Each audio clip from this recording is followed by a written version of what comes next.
نحمده ونصلي ونسلم على رسوله الكريم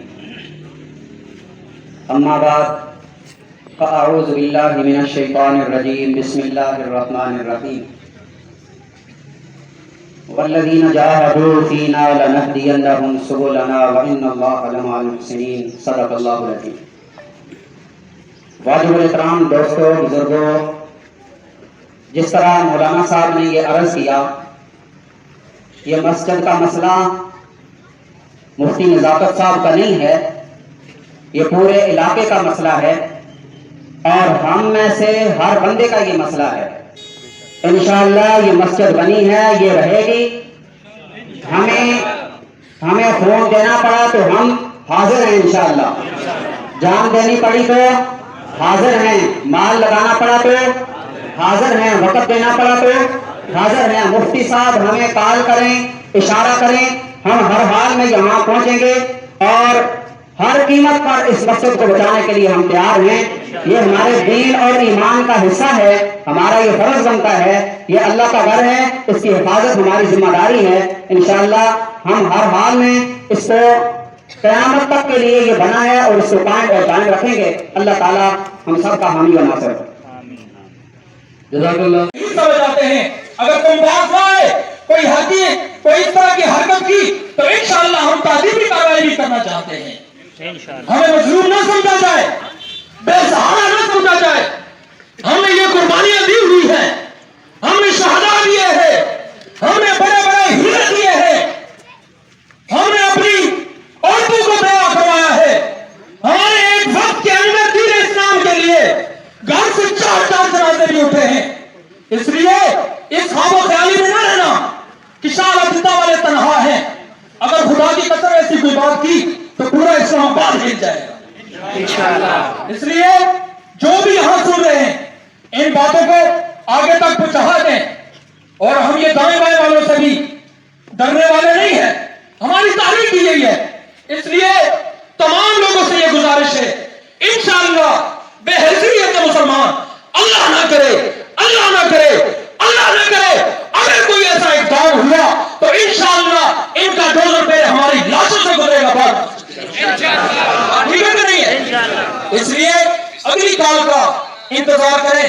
جس طرح مولانا نے بتایا ہے تمام علماء اکرام کی مشاورت سے جو بھی نئے عمل ہوگا، یہ ہمارا ہلکا سا ایک میسج، چھوٹا سا مسئلہ ان کو سمجھا رہے تھے. اگر نہ ہوا تو انشاءاللہ یہ مساجد کے دفاع کے لیے اللہ نے بڑے بڑے لوگ پیدا کیے ہیں. سعادت مند ہوں گے وہ لوگ جن سے اللہ پاک مساجد کے دفاع کا کام لے لے گا. اس لیے آگے بڑھیے.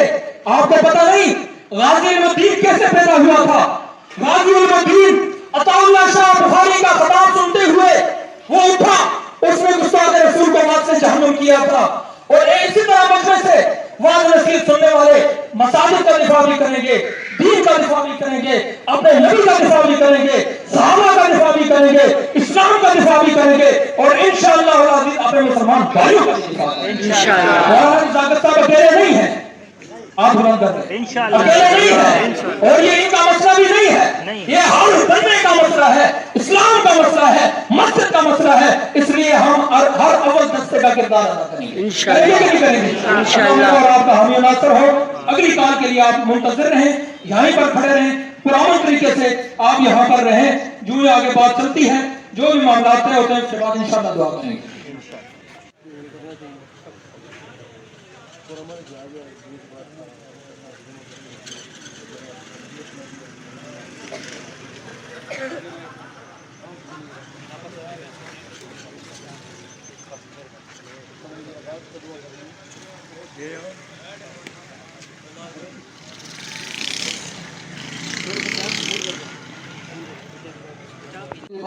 جو بھی نئے عمل ہوگا انشاءاللہ آپ حضرات کو آگاہ کیا جائے گا. تو آپ حضرات سے گزارش ہے کہ جب بھی مسجد کے معاملے میں آپ کو کال دی جائے تو انشاءاللہ پہنچیں گے. نہ پہنچیں گے سارے انشاءاللہ. دن ہو تب بھی پہنچیں گے، رات ہو تب بھی پہنچیں گے، بارش ہو تب بھی پہنچیں گے، گرمی ہو تب بھی پہنچیں گے، ہر حال میں پہنچیں گے انشاءاللہ. تو یہ مسجد جو ہے نا شاعر اللہ ہے، یہ مفتی نزاکت کی مسجد نہیں ہے، یہ آپ کی مسجد ہے، یہ ہم سب کی مسجد ہے، یہ پورے علاقے کی مسجد ہے، اکیلے میری مسجد نہیں ہے میرے دوستوں عزیزوں. اس لیے ہم نے اس کا دفاع بھی مل کے کرنا ہے، اس کا دفاع کریں گے انشاءاللہ. کریں گے ضرور کریں گے. اور یہ میں CDA والوں کو بھی بتانا چاہتا ہوں کہ آج یہ چھوٹا سا جو ہم نے چھوٹی سی اوقات دی ہے مختصر سے وقت میں یہ لوگوں کا جمع غفیر آپ کے سامنے ہے. انشاءاللہ پرسوں علماء کرام کا اجلاس ہوگا. اس کے بعد اگر آپ نے کوئی ایسی جسارت ایسی کوشش کی پھر اس کے بعد انشاءاللہ پھر دم مست اندر ہوگا اور ضرور ہوگا. تو اس سے پہلے آپ سے گزارش کرتا ہوں کہ اپنا راستہ بدلے اور اپنا کام اپنا طریقہ بدلے. مسجد کو چھوڑیں, جہاں پہ آپ اور کہیں جا سکتے ہیں وہاں جائیں. مسجد کو ہلانے کی اور مسجد کو شہید کرنے کا سوچے بھی نہ. اور انشاءاللہ یہ ہم کسی قیمت میں ہونے بھی نہیں دیں گے. انشاءاللہ نہیں دیں گے. جیسے پیسے بھی ہوئے انشاءاللہ نہیں دیں گے. اللہ رب العزت سے دعا ہے اللہ پاک آپ سب کا آنا قبول فرمائے.